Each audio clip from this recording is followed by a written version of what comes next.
สบายดีและสวัสดีพ่อแม่พี่น้องป้องป่ายเบิร์ดสุขุสกลเนาะวันนี้มาพบกับบ้าวลุยคนเก่าคนเดิมอีกแล้วพี่น้องเอ๋ย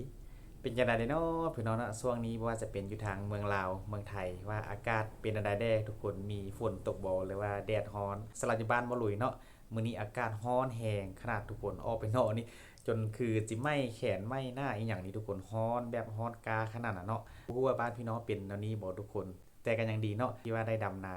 สำเร็จเสร็จสิ้นแล้วทุกคนสำหรับบอลลุยเองเนาะสำหรับเรื่องราวในวันนี้เนาะทุกคนบอลลุยมีเรื่องราวของพ่อใหญ่จากฝั่งไทยที่เพิ่นได้เว้าถึงแรงงานลาวต้องได้เสียภาษีให้รัฐ25%รวมทั้งเพิ่นเองยังได้เว้าถึงหลายๆเรื่องราวบ่ว่าจะเป็นปัญหาการท่องเที่ยวอยู่ในประเทศลาวรวมทั้งเศรษฐกิจและก็ปัญหาเงินตราอีกอย่างหลายๆสิ่งหลายๆอย่างทุกคนบอลลุยฟังไปแล้วก็จน จุกแล้วเนาะทุกคนบ่ฮู้ว่ามันเป็นแบบนั้นแท้บ่เดี๋ยวเราจะไปรับฟังเบิ่งเรื่องราวนี้ของพ่อใหญ่จากฝั่งไทยท่านนี้ที่เพิ่นได้เว้าถึงประเทศลาวเฮาเนาะแล้วก็เบ้าลุยเองก็ต้องขอขอบพระคุณแล้วก็ต้องขออนุญาตเด้อที่ได้นำเอาเรื่องราวนี้มานำเสนอมาเผยแพร่ต่ออยู่ในคลิปวิดีโอนี้เนาะเดี๋ยวเราไปเบิ่งไปชมพร้อมๆกันเลยทุกคนกันพร้อมกับหามาตรการพิเศษมาตรการเดือนที่แล้วนะก็ผ่านไปโดยดีเฮาก็ฮู้แล้วตัวว่ามาตรการเพิ่นฮอดใส่เป็นจังไดเงินของเพิ่นน่ะนะในจำนวน5ข้อเพิ่นน่ะนะเฮาสิเอา1 2 3 4เนี่ยมันก็มีแต่คนของภาครัฐทั้งนั้นล่ะที่อยู่ในกระบวนการก็กลัวเอามาเว้าไปที่แท้ก็มีแต่ญาติพี่น้องเจ้าของเป็นผู้เฮ็ดยิ่งข้อสุดท้ายนี่นะว่าเงินอยู่ในมือประชาชนนี่14ล้านดอลลาร์เว้าผิดเว้าไม่ก็ได้เด้อช่องนี้ก็ได้แม่นช่องนี้เว้าผิดหรือรัฐบาลเว้าผิดเฮาก็บ่ฮู้ดอกเฮาสิมาขยายคำว่า14ล้านนี่ให้ฟังว่ามันหลายปานใดอเมริกาเป็นหนี้นะเขาเรียกว่า International Debt เนี่ยนะหนี้ของภาครัฐ31ล้านมันก็ประมาณ2เท่ากว่าของเงินจำนวนนี้นะอันนี้14ล้านดอลลาร์นะว่ามันตื้อกีบเด้อดอลลาร์คันคิดเป็นเงินไทยออกมาแล้วนะ14ล้านนี่มันจะเท่ากับ490ล้านบาทงบประมาณประเทศไทย3ล้านต่อปีนะปีแล้วปีกายเนี่ยก็แม่นเอางบประมาณประเทศไทยนี่เขียนไปได้100ปีบอกว่าเขียนไปได้100ปี490ล้านนี่มันก็ยังสิแม่นอันนี้รัฐบาลลาวหรือช่องไทม์ไลน์เราคำนวณก็บ่ฮู้นะตัวเลขนี่เพิ่นว่าเงินอยู่ในมือประชาชนภาคประชาชนที่เขาบ่เอาเข้ารัฐบาลเขาหมุนเวียนกันเองเขาเก็บมาเขาขายรถเป็นดอลลาร์ได้เงินมาเขาก็มาใส่ถุงเขาไว้เขาก็ออกไปซื้อใหม่นี่คือเงินบ่เข้าภาครัฐแล้วภาครัฐนี่อยากได้เงินส่วนนี้นี่เข้าธนาคารให้ไปเป็นงบประมาณของประเทศโดยให้เขาเอาเงินเนี่ยเงินตาเนี่ยไปแลกเพื่อจะเอาเงินกีบมาแทนเขาเสียเขาเอาเงินกีบไปซื้อแลนด์คุยเสื้อนี่นะเขาเฮ็ดกันบ่ได้ดอกเขาตีราคาเป็นเงินดอลลาร์นะบ่เห็นว่าบริษัทใดไปตั้งได้ตั้งราคารถยนต์เป็นราคาเงินกีบมันก็เขียนได้อยู่ดอกศูนย์จักตัวเดี๋ยวมันเขียนได้อยู่กันเว้าถึงว่าเอา14ล้านนี่เฮาวางสิซะเอาลดลงมาซะมองตัวเลขที่มันถึกเนี่ยก็คือน่าจะ 1,400 ล้านนะตัวเลขนี้เนี่ยโอเคพอฟังได้มันเป็นเงินอยู่ในประเทศลาวนะพอฟังได้เพราะยังรัฐบาลนี่เป็นหนี้สาธารณะอยู่ซุมื้อนี่ไปยืมเงินต่างชาติมานี่นะ14,380 ล้านที่สิมีแผนว่าสิใช้เขาอยู่ไปภายใน10ปีนี่คือปีละจักพันกว่าล้านนะนั่นคืองบประมาณที่พ่อฟังได้เพราะเป็นจริงตัวเลขตัวนี้เป็นตัวเลขเป็นจริงแล้วเงินอยู่ในมือประชาชนเนี่ยนะมันสิหลายกว่าเงินรัฐบาลเป็นร้อยเป็นพันเท่ามันสิบ่แม่นดอกติเอาไม่ซะว่าเอา 1,400 ล้านก็ต่ำกว่างบประมาณเหลือในหนี้สาธารณะอยู่จัก10เท่าก็โอเคอันนี้เฮาก็รับได้นะเขาว่าเขาเขียนผิดเฮารับได้ถ้าประชาชนเขาจะมีเงินหมุนเวียนอยู่ในบริษัทต่างๆอยู่ในเศรษฐีอยู่ในต่างๆนี่ 1,400 ล้านนี่ก็ถือว่ารับได้เป็นน่าจะเป็นตัวเลขที่เป็นจริง แต่ว่าความที่บ่เป็นจริงเนี่ยคือว่ารัฐบาลอยากย้ายเงินส่วนนี้มาเข้าข้างเจ้าของเนี่ยมันจะบ่เป็นจริงบางเนี่ยเฮ็ดจังไดเขาจังเขาสิเอาเงินค่าเงินขายเขามาให้รัฐบาลเป็นงบประมาณรัฐบาลเนาะสิเอาเงินกีบออกไปสิให้ก็เอาหมุนเวียนเงินกีบบัดเนี่ยจังซี่เขาเฮ็ดมาแตะโดนมาได้แล้วตั้งแต่พาสปอร์ตเจ้ายังให้คนลาวเนี่ยไปเฮ็ดด้วยเงินดอลลาร์นะคิดเบิ่งเอาโลดว่าเป็นหยังรัฐบาลทำมาหากินแท้ๆธุรกิจรัฐบาลแท้ๆยังไปให้เขาต้องไปหาเงินดอลลาร์เขาสิหามาแต่ไสไทยบ้านไปหักหน่อไม้ เขาไปขายหน่อไม้เป็นดอลลาร์ ตั้งแต่เงินกีบเขาสิซื้อเขาก็หายากแล้วเดี๋ยวเขาขายเป็นดอลลาร์เพราะเพื่อเขาจะเอาเงินมาทำพาสปอร์ตนี่นะคิดเบิ่งเอาว่าไปตีพาสปอร์ตเป็นดอลลาร์ว่าซั่นวันนี้เจ้าของมันไปอยากได้เงินดอลลาร์ที่เขาซื้อขายรถซื้อขายของใหญ่ๆเขาจับกับต่างประเทศสิให้เขาเอาเงินดอลลาร์มาให้เจ้าของ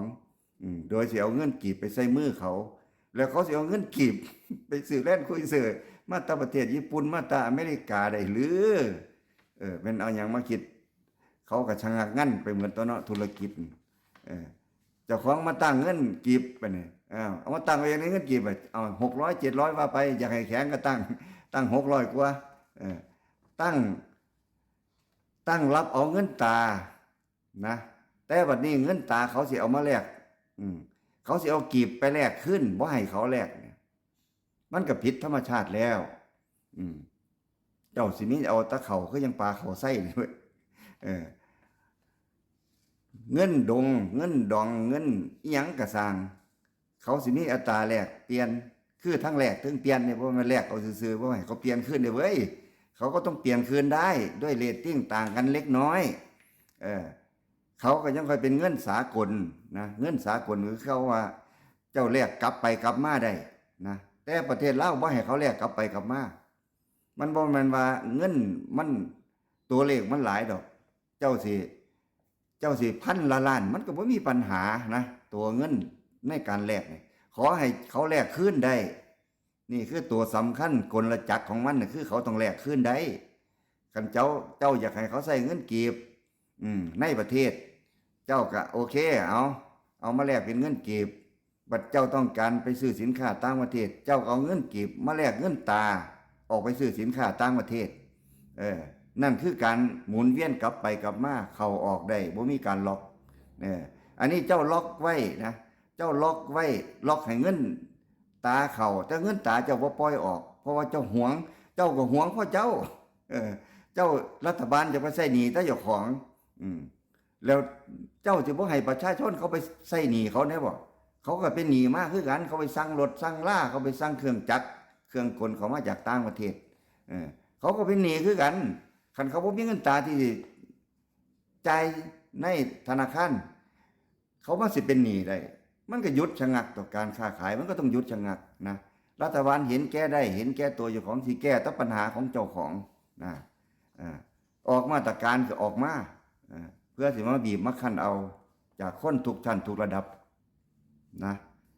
มันสิเป็นไปได้เป็นไปบ่ได้เฮาบ่ได้ว่าหยังดอกแต่ว่ามันผิดธรรมชาติของการทำมาธุรกิจระดับนานาชาติเขาคบเขาค้ากันระดับต่างชาติเขาสิมาทำมาหากินเขาสิมาสร้างอีหยังก็แล้วแต่ในเมื่อว่าเจ้าบ่ให้เขาแลกกลับไปกลับมาเขาก็ต้องกำเงินตาไว้ใส่เด้อเว้ยเนาะเพราะว่าคันเอาเงินตาเขาแล้วมันแลกกลับคืนบ่ได้นักท่องเที่ยวไทยก็คือกันที่เขาลดลงซุมื้อนี่ก็ย้อนว่าหลายสาเหตุก็ย้อนว่าเขาไปแลกเป็นเงินกีบแล้วใช้บ่เบิดเขาสิกลับบ้านเขาสิแลกเงินไทยบ่มีให้แลกถือเงินกีบไปนำรถจ้าว่าซั่นเขาสิเอามาหยังล่ะเงินกีบในประเทศไทยนะเขาสิเอามาหยังเงินกีบนอกประเทศเงินกีบเนี่ยมันใช้เฉพาะในประเทศลาวเท่านั้นมันบ่สามารถถือออกไปเลยไปเป็นเงินอยู่ประเทศอื่นได้นะมันถือไปแล้วมันไร้ค่ามันเป็นศูนย์ทันทีซ้ำว่าให้เขาเอาถิ่มลงน้ำก็ได้เด้อใส่บ่เบิดอย่ามาแลกคืนนั่นแล้วอีกประการต่อไปก็คือนักท่องเที่ยวไทยลดลงทุกปี นะจากหมายเลขหนึ่งมาติดกันหลายปีดีดักในการนั่นกันบัดนี้โซเชียลการแนะนำคนไทยกับคนไทยเนี่ยมันรู้กันแล้วมันปัญหาอุปสรรคในประเทศลาวมันมีอะไรบ้างคือคนลาวใจไม่ซื้อรัฐบาลลาวรัฐกรก็ใจไม่ซื้อมันคอยแต่จะมาปล้นมาชิงมาหากฎหมายแปลกๆมาเฮ็ดเอารถขับรถเข้าไปนั่งเกิน4 คน5 คนก็มาควงมือจับเขาบ่มีมักคุเทศก์มักคุเทศก์ลาวสิว่าแปลเป็นไทยนี่นะมึงสิแปลเห็นยังวะคันมึงสิมักคุเทศก์มึงสิไปจีนไปเวียดนามไปเขมรพูนมันคนละภาษากันเพราะเขาสิได้แปลภาษาเนี่ยอันมึงมาจับ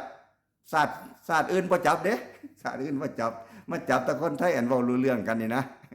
คนไทยเว้ารู้เรื่องกันแต่ว่ามึงต้องมีคนแปลครับอันนี้ล่ะเฮ็ดรถเขามีประกันภัยอยู่ดีๆไปบังคับเขาเฮ็ดประกันอีกนะเอาเข้าไปมาตรการมึงเอาลงไปเอามาตรการอย่างแน่มาตรการการตรวจสอบกองหลอกกองร้อนก็เข้มข้นบ่มีการเปลี่ยนแปลงบ่มีการแบบตักไปเตือนไทบ้านกองเจ้าของเห็นคนไทยได้ลิ้วใส่รถงานอันใดปาไปเลยปาไปก่อนคนไทยตัวนี้เรียกทะเบียนคนไทยตัวนี้มาแล้วเอ้าแรงเงินแรงทองเข้ามาแล้วคนไทยเขาก็ซากันตัวเนาะขนาดว่าคนไทยลดลงแล้วนะนี่เหลือ680,000 คนนะปีนี่ปันนั่นนะมันยังเป็นหมายเลขหนึ่งอยู่นะคนไทยนี่เพิ่นก็บ่เอาใจใส่ดอกถึงว่าคนไทยเขาสิจมวางไหนก็แล้วแต่ไม่ว่าจะเอาภาษาไทยออกจากป้ายประเทศเรามีเท่าไหร่ออกให้หมดรถคนไทยมาก็ต้องไปจอบไปซ่องมีคดีไหนแน่สิเขาไปยัดเอาเข้าไปเจ้าไปบ้านนอกแน่ไปซ่อมไปซ่องไปล่องไปแล้วไปล่อแล้วมึงสินอนบ่มึงนอนมึงหนาดูทุกรูปแบบที่สิเฮ็ดกับคนไทยปานนั้นเขายังเป็นหมายเลขหนึ่งอยู่เนี่ยมาเขาสิเอ็นดูเจ้าหรือว่าเขาหลงผิดก็บ่รู้นะที่เขายังหลงไปอยู่นี่เฮาก็สิเว้ามันซุมื้อได้ล่ะเขาก็สิบอกว่าแม่นสูไปนี่สูบ่เบิ่งข่าวเนี่ยบ่สูไปประเทศลาวนี่สิไปทุกข์ไปยากให้หยังวะสมปุ๋ยยากก็ยากบ่มีความสะดวกสบายหยังจักอย่างคันต้องการความสะดวกประเทศไทยก็มีคันอยากเห็นเล็กๆน้อยๆก็มีขับรถโฟร์วินไปหาเที่ยวหม่องอันติดกี่ตมติดกี่คนพ่อได้เป็นกระสายเท่านั้นก็พออย่าไปให้เขาปรับอย่าไปให้เขาบูลลี่ความเป็นไทยของเจ้าถอนอยู่ไว้แน่อ่านตามาตาเรืออ่านโซเชียลอ่านหยังแน่หาข้อมูลเพิ่มเติมแน่อันคนไทยเนี่ยหรือว่าสูยังโลกสวยอยู่นะเฮาก็เลยว่าห่วยมันบ่เว้าสู่ฟังมันบ่เตือนมันก็บ่ได้มันคน800,000คน680,000น่ะเอาคิดว่า700,000กันคนละ 5,000 นี่นะ 5,000 กับ7535มันประมาณเงิน 3,500 ล้านบาทนะที่เฮาเอาไปถิ่มประเทศลาวนี่แล้วคนไปลาวแล้วสุกลับมานี่สุว่ามันม่วนบ่บัดนี้ลองมาเว้าสู่กันฟังดูว่ามันม่วนเป็นตะส่วนกันไปบ่นะลองมาเปิดเผยใส่กระดานใหญ่ๆให้ประเทศไทยได้เห็นนะว่ามันม่วนปานใดไปประเทศลาวนี่สู้ยังค่อยหุ่มไปอยู่เท่าซุมื้อนี้คันคำว่ามีจิตใจเห็นแก่คนลาวอยากไปยามพี่ยามน้องอีหยังนี่เขาบ่ได้คิดว่าเฮาเป็นพี่เป็นน้องสู้ยังคิดจังซั่นอยู่ติจังซี่นะหรือว่าไปเห็นว่าเงินเขาเฟ้อประเทศไทยสิหรูหราเอาก็บอกแล้วว่าสินค้าอยู่ในประเทศลาวน่ะมัน 90% ที่มันสั่งมาจากประเทศไทยมันปรุงก๋วยเตี๋ยวถ้วยนึงน่ะ 90% สินค้ามาจากประเทศไทยมึงสิแป้งนัวมึงสิเส้นมาเส้นไว้มึงสิลูกชิ้นเขาก็ส่งไปจากนครพนมส่งมาจากมุกดาหารพี่เด้อลูกชิ้นมันพ่อค้าเขาก็เฮ็ดลูกชิ้นอยู่ประเทศไทยไปเด้อแม้แต่ลาวมันยังเฮ็ดลูกชิ้นบ่เป็นน่ะเฮ็ดได้อยู่มันหังบ่แซ่บมันสู่ของไทยส่งไปบ่ได้ลูกชิ้นน่ะทรายสีส่งไปเป็นเฟรนไชส์ก๋วยเตี๋ยวถ้วยละ80 บาทอยู่ในประเทศลาวมันก็ซื้อแฟรนไชส์ไปจากประเทศไทยพี่ล่ะนี่เจ้าไปเจ้าพ่อตะของไทยมันสิแปลกหม่องใดวะแล้วก็ไปอยู่ยากๆกินยากๆอีกแล้วยังไปถึกมันต้มอีกถึกมันเบ่งขับฟ้านะอันคนไทยไปเที่ยวน่ะไปหงอยๆว่อนว่าสิไปมีหน้ามีตาคือไปทอดกฐินคือไปทอดผ้าป่าอยู่บ้านเฮาเด้มันการให้การต้อนรับน่ะมันบ่คือกันต้อนรับลาวน่ะ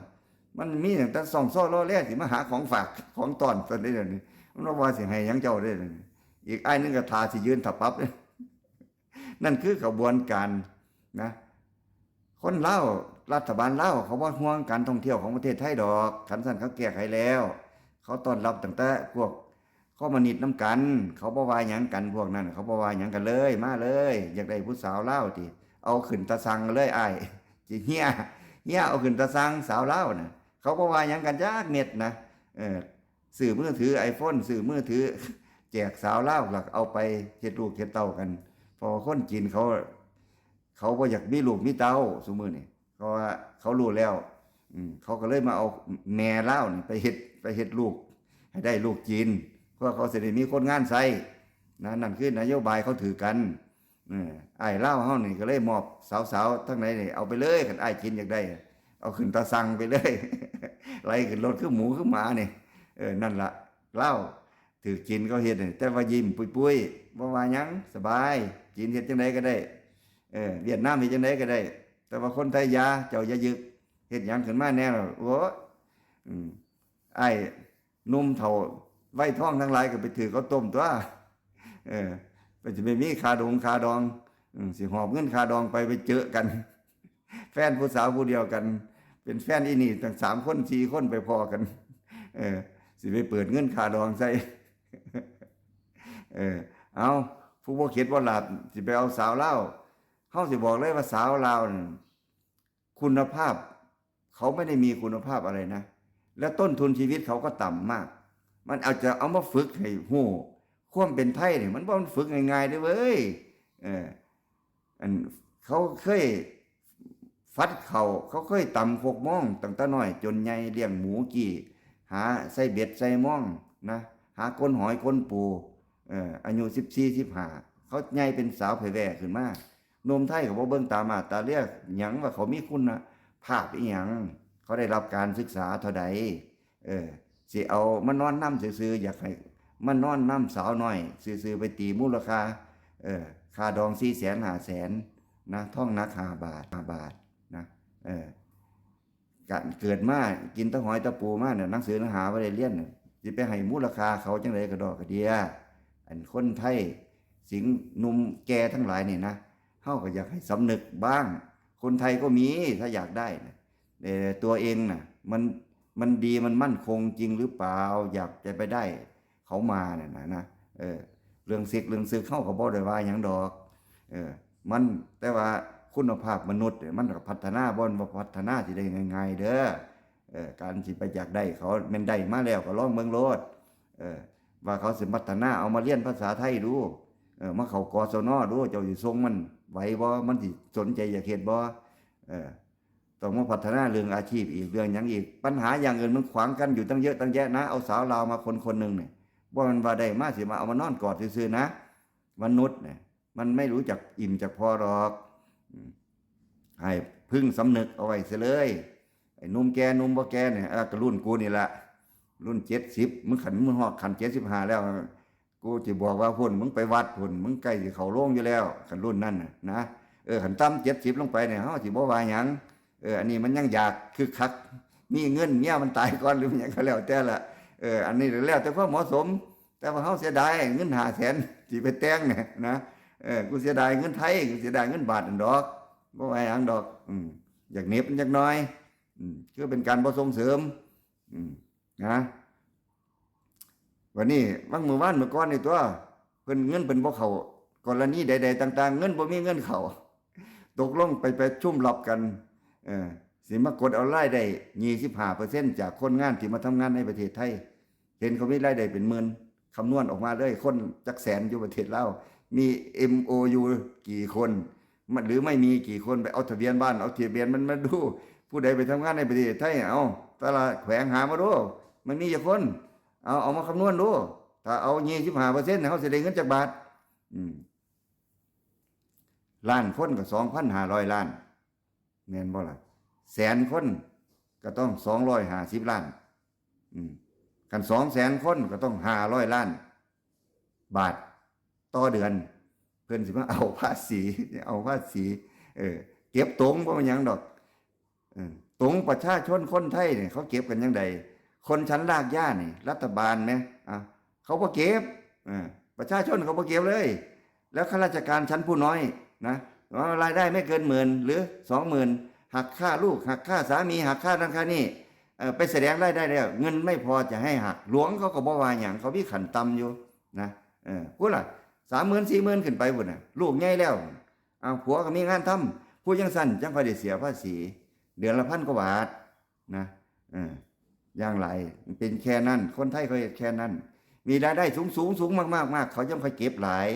คือยังเป็นอินฟลูเอนเซอร์รายได้หลายแสนเป็นดารารายได้เดือนละหลายแสนเป็นเจ้าของธุรกิจใหญ่ๆร่ำรวยมากปีเข้าปีละหลายล้านนั่นรัฐบาลเขายังค่อยตั้งใจให้คนพวกนั้นเข้าในระบบนั่นคือภาษีในระดับหน้าชาติเขาเฮ็ดกันแต่คนลาวสิว่าเอาภาษีจากคนลากหญ้าที่ทำงานนอกประเทศนะคันสันอยู่เกาหลีเขาไปได้เงินเดือน50,000 60,000เฮ็ดได้เอาเขาสิกลับประเทศว่าคันวางซั่นเงินเดือน40,000ต้องเอาภาษีเขา10,000เด้ออยู่เกาหลีน่ะเกาหลีญี่ปุ่นหรือประเทศไหนบ้างล่ะฮอดอเมริกาเด้อไปเอาเด้อคนอยู่อเมริกาละอยู่ที่รุ่นแรกๆพวกนั้นเงินเดือนเขาเป็นแสนนะแฮงสิได้คนเดียวน่ะเอาเลย100,000ก็ได้25,000บ่ต้องมาเอาดอกในประเทศไทยเอาไปเอาในเป็นอเมริกาพุ่นน่ะคันสั่นสิถอนสัญชาติอเมริกลาวออกว่าซั่นเด้อคู่เขาคู่คักๆโลดคันสั่นสิบ่ให้สัญชาติลาวห้ามเว้าลาวผู้ใดเว้าลาวอยู่นอกประเทศกูสิไปเก็บภาษีเอาภาษีจากภาษาก็ได้ใครพูดลาวอยู่ต่างประเทศนี่ถือว่าเป็นคนลาวเก็บภาษีคนอีสานนี่แห่งหลายเด้อคันคือได้จังซั่นคนอีสานแห่งหลายผู้ใดเว้าลาวเก็บภาษีเลยนะ25%ประเทศลาวรวยขึ้นมาก็มองเลยเข้ามาเก็บภาคอีสานนี่เฮาผู้หนึงน่ะสิเฮาสิเสียให้อยู่นะ25%ได้เงิน YouTube มา5-6,000แล้วนี่สิเสียให้ค่าเว้าพื้นค่าเว้าพื้นประเทศลาวสิเสียภาษีให้อยู่ดอกนะส่งโนติสมาพอได้เว้าไปมื้อนึงสนุกดีโอเคนั่นแหละคือนโยบายการหาเงินป้องกันการสุกยุ่งบ่ให้ประเทศล่มละลายเพราะว่าหนี้มันขวางหน้าหนี้มันหันเข้ามาเหลือเกินวางแผนไว้ว่าสิไปยืมไสอีกเขาก็ประชุมกันเขาก็บ่ให้ไปตายแล้วเฮาสิหาไสเงินเดือนหน้าเงินหมดใส่แล้วน้ำมันสิขาดแคลนอีกแล้วเอาเอาเป็นจังได๋เนาะพี่น้องจากที่ได้เบิ่งได้ชมได้รับฟังเรื่องราวของพ่อใหญ่จากฝั่งไทยที่เพิ่นได้เว้าถึงหลายๆปัญหาหลายๆสิ่งหลายๆอย่างเกี่ยวกับประเทศลาวเฮาโดยเฉพาะแม่นเรื่องแรงงานที่ไปเฮ็ดเวียกงานอยู่ในประเทศไทยที่ว่ามีเงินเดือนค่อนข้างจะหลายแด่หั่นแหละเนาะเป็นหมื่น20,000ขึ้นหน้าต้องได้เสียภาษีให้รัฐ25%บ่รู้ก็ว่ามันเป็นแบบนั้นแท้บ่เนาะสำหรับปัญหาเรื่องแรงงานบ่รู้ก็จะไปซอกหาข้อมูลเพิ่มเติมเนาะว่าการที่เราไปเฮ็ดเวียกงานอยู่ในต่างประเทศต้องได้เสียภาษีอากรใดๆได้เนาะเดี๋ยวบ่รู้จะไปซอกหาข้อมูลเพิ่มเติมทุกคนแล้วก็อีกหลายๆสิ่งหลายๆอย่างที่พ่อใหญ่ท่านนี้เพิ่นเว้ามาก็คือปัญหาการท่องเที่ยวหรือว่าปัญหาการซื้อขายสินค้าต่างๆรวมทั้งเงินตราอีหยังทุกคนว่ามันเป็นอะไรได้เฮาก็ได้รับฟังสิ่งที่พ่อใหญ่ท่านนี้เพิ่นเว้ามาเนาะแล้วก็พ่อแม่พี่น้องที่ได้รับฟังไปพร้อมกับเบ้าลุยความคิดเห็นอันใดแล้วมีข้อมูลอันใดที่มันแตกต่างจากพ่อใหญ่ท่านนี้เพิ่นเว้ามาหรือว่าคือกันอันใดก็สามารถคอมเมนต์ให้เบ้าลุยรับรู้เพิ่มเติมได้เนาะเบ้าลุยเองก็ได้รับฟังไปแต่ต้นจนจบทุกคนก็ได้รู้หลายๆสิ่งหลายๆอย่างแล้วก็จะบ่ขอเว้าหยังหลายเนาะย่านมันจะแต่ต้องถึงหลายสิ่งหลายๆอย่างทุกคนก็เฮาเป็นผู้รับฟังเพื่อเป็นแนวทางฟังเพื่อเป็นความรู้